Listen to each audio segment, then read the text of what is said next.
Hello दोस्तों, आज की वीडियो में करेंगे रीट एग्ज़ाम के लिए इम्पोर्टेंट मैथ क्वेश्चंस। तो शुरू करते हैं वीडियो। समांतर श्रेणी 3, 8, 13, 18 का कौन सा पद 78 होगा। इस श्रेणी का जो है, ये सीरीज जो चल रही है, इस सीरीज का कौन सा पद 78 होगा। तो इसके लिए क्या करते हैं, फॉर्मूला होता है an = a + n-1 × d। और इसमें जो an है वो लास्ट टर्म होता है 78 को रखेंगे यहाँ पे। और a कितना है, पहला पद 3 है इसमें, ठीक, प्लस n टर्म हमें निकालना है n-1। इन d की वैल्यू कितनी है, डिफरेंस कितना आ रहा है, कॉमन डिफरेंस 5 आ रहा है। 8 से 3 का कितना आ रहा है 5। तो 78 = 3 प्लस 5 का मल्टीप्लाई करें इसमें 5n-5।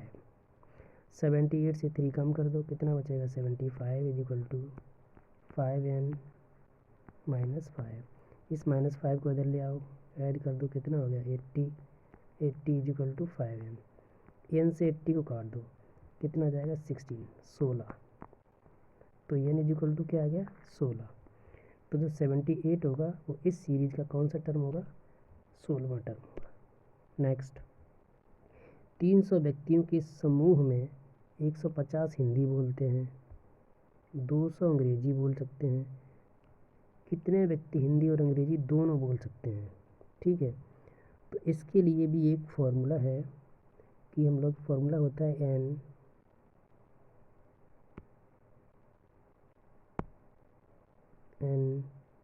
NH union E = NH plus NE minus NH intersection E। देखो एच मतलब हिंदी, वो एच का मतलब है हिंदी और ई का मतलब है इंग्लिश। तो NH यूनियन ई, तो यूनियन में सारे आ जाएंगे। कितने व्यक्ति हैं, 300 व्यक्ति, ठीक, = NH हिंदी कितने बोलते हैं 150 प्लस इंग्लिश कितने बोलते हैं 200। और कॉमन वाले जो मैं निकालने हैं NH इंटरसेक्शन E। तो ये तो हो गए 300, 150 और 200 कितने हो गए 350 माइनस NH इंटरसेक्शन E, ठीक है। तो अब इसकी वैल्यू हमें चाहिए है कि कॉमन कितने हैं, जो हिंदी और इंग्लिश दोनों बोल सकते हैं। तो इसको ले जाएंगे इधर और 300 को कर देंगे इधर। तो NH इंटरसेक्शन E = 350 माइनस 300, तो इसका आंसर आएगा 50। तो 50 ऐसे लोग हैं जो हिंदी और इंग्लिश दोनों बोल सकते हैं। नेक्स्ट क्वेश्चंस, यदि ax² + b के रूप में द्विघात बहुपद का एक शून्यक दूसरे का ऋणात्मक है तो इसका क्या कंडीशन होगी। तो इसमें से कौन सा सही होगा, कोई रैखिक पद नहीं और कोई अचर पद, ऐसे करके बताना है। मतलब एक द्विघात बहुपद है और द्विघात बहुपद के 2 शून्यक हैं, मतलब एक शून्यक जो है दूसरे का ऋणात्मक है। आपको पता है द्विघात बहुपद के 2 शून्यक होते हैं, एक होता है अल्फ़ा और एक होता है बीटा, ठीक है। लेकिन यहाँ पे बोल रहा है कि एक शून्यक दूसरे का ऋणात्मक है। हमने मान लिया हमारे पास 2 शून्यक है, एक है a और एक है -a, ठीक। आपको फॉर्मूला पता है कि अल्फ़ा + बीटा = होता है -b/a, ठीक है। तो अगर इन दोनों शून्य को ऐड करते हैं, a - a हो जाएगा = -b/a। a से a कट जाएगा, अगर यहाँ से b की वैल्यू निकालेंगे तो b की वैल्यू क्या आएगी 0। तो अगर b की वैल्यू 0 आएगी और b होता क्या है, कोफिशिएंट ऑफ x का गुणांक होता है। तो x का गुणांक अगर 0 आ रहा है, b की वैल्यू 0 आ रही है, इसका मतलब x का गुणांक 0 है, मतलब रैखिक पद है ही नहीं इसमें। जब रैखिक पद नहीं है तो आगे पता करते हैं, इसका मतलब इस जो द्विघात समीकरण दिया गया है इसमें रैखिक पद नहीं है, गायब है। अब आगे एक फार्मूला और लगाते हैं, अल्फ़ा बीटा क्या होता है c/a। अल्फ़ा क्या है a, बीटा क्या है -a, तो ये दोनों का मल्टीप्लाई क्या हो जाएगा -a²। इसका मतलब जो अचर पद होगा वो तो नेगेटिव होगा और जो रैखिक पद होगा वो शून्य होगा। तो मतलब रैखिक पद तो होगा ही नहीं। तो ऑप्शन नंबर ए करेक्ट है, कोई रैखिक पद नहीं है और अचर पद कैसा है, ऋणात्मक है। नेक्स्ट, 9 वस्तुओं का भार 15 किलोग्राम है, यदि एक वस्तु और जोड़ दी जाए तो भार 16 किलोग्राम हो जाता है औसत भार, तो 10वीं वस्तु का भार कितना होगा।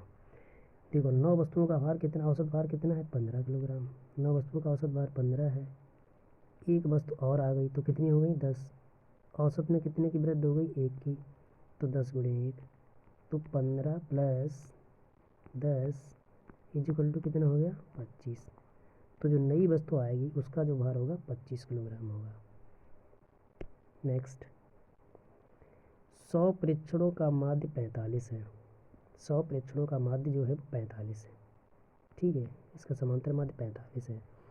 बाद में ये पता चला कि 2 प्रेक्षणों 19 और 31 को गलती से 91 और 13 के रूप में लिखा गया था। अब 19 और 31 को गलती से 91 और 13 लिख दिया गया, इसका मतलब बढ़ा के लिख दिया गया, 19 और 31 को लिखना था ये था और लिख दिया गया 91 और 13 को। तो पहले देखो 19 और 31 का सम कितना हो रहा है, 19 प्लस 31, 19 और 31 हो रहा है 50, और 91 और 13 ये कितना हो रहा है 104। इसका मतलब है 50 की जगह 104 लिख दिया गया है, 50 की जगह 104 लिख दिया गया है, लिखना चाहिए था 50 और उसकी जगह 104 लिख दिया गया है। कितना ज़्यादा लिखा गया है, कितने का डिफरेंस आ रहा है 54 का, ठीक है, 54 का इन दोनों में डिफरेंस आ रहा है। इसका मतलब जो हमारा समांतर माध्य जो आया है 45, ये थोड़ा ज़्यादा आ गया है, और कम कितना होगा, तो पहले तो ये देखते हैं इन दोनों में कितना डिफरेंस आ रहा है 54 का, तो 45 में से माइनस कर देते हैं 54 अपॉन 45, ठीक है, इनमें कितना डिफरेंस है 54, और 54 में कितने का डिफरेंस कर देते हैं 45 का, तो इसमें कितने का डिफरेंस आएगा, वो एक का डिवाइड करेंगे तो कितना आएगा, तो ये आएगा समथिंग समथिंग जब इनको सॉल्व करेंगे तो ये आंसर आएगा 44.46, तो इसका जो समांतर माध्य सही समांतर माध्य होगा वो होगा 44.46। नेक्स्ट,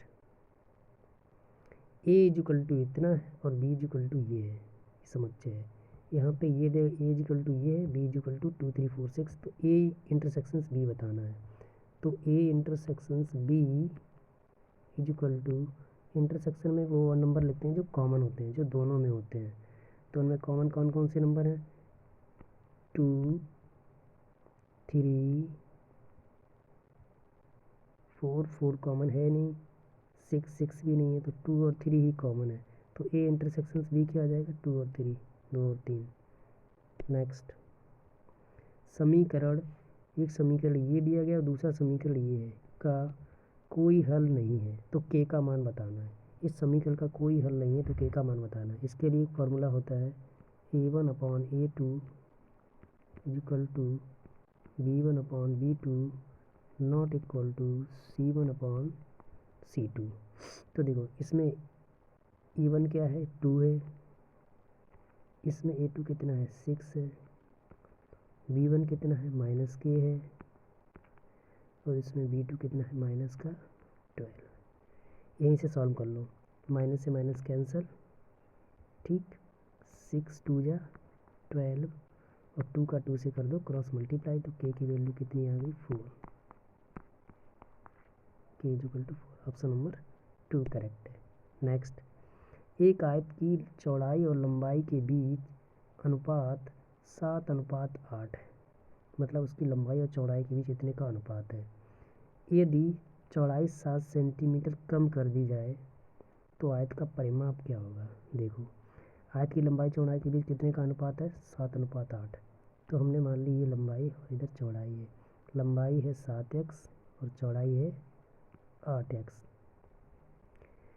सॉरी चौड़ाई और लंबाई है, तो ये चौड़ाई है और इधर ये लंबाई है, ठीक है, यहाँ पे इसको सही से लिख लेते हैं, ये चौड़ाई है, ये हो गई चौड़ाई और ये हो गई लंबाई, ठीक है, चौड़ाई से 6 सेंटीमीटर कम है, ठीक है, लंबाई से, तो हम लोग क्या करते हैं एक तरफ लिखते हैं चौड़ाई 7x और एक तरफ लिखते हैं 8x। चौड़ाई जो है वो 6 सेंटीमीटर कम है, तो अगर चौड़ाई में 6 प्लस कर दें तो लंबाई के बराबर हो जाएगी। फिर यहाँ से क्या करते हैं, डिफरेंस निकाल लेते हैं। तो x की वैल्यू कितनी आ जाएगी, 6। x की वैल्यू अगर 6 आ गई है तो लंबाई कितनी हो जाएगी, 48, और चौड़ाई कितनी हो जाएगी, 42। अब हमें क्या निकालना है, परिमाप निकालना है। तो परिमाप कैसे निकालेंगे, आयत का परिमाप लंबाई प्लस चौड़ाई, 2 को ब्रैकेट में लंबाई प्लस चौड़ाई, तो 2 ब्रैकेट में कितना, 48 प्लस 42 कर लो है ना, कितना हो जाएगा, 8 और 2 10, 0, 4 4 8 और 1 9 मल्टीप्लाई 2, तो ये कितना आ जाएगा, 180। तो 180 आ जाएगा इसका परिमाप। Next, A is equal to इतना है कि ए के उचित उपसमुच्चय की संख्या बताइए। देखो अगर अभी कोई भी सेट दिया गया है और उसके उपसमुच्चय की संख्या पूछ रहा है तो 2 की पावर n कर दो, और उचित उपसमुच्चय की संख्या पूछा है तो 2 की पावर n माइनस 1 कर दो। तो इसमें कितने टर्म है, 1 2 3 4 5 6 7 टर्म है, तो 2 की पावर 7 माइनस 1, ये इसका आंसर हो जाएगा सेकंड। ठीक है, ये थे कुछ मैथ के इंपॉर्टेंट क्वेश्चन दोस्तों जो रीट एग्जाम के लिए थे। मिलते हैं नेक्स्ट वीडियो में, तब तक के लिए धन्यवाद।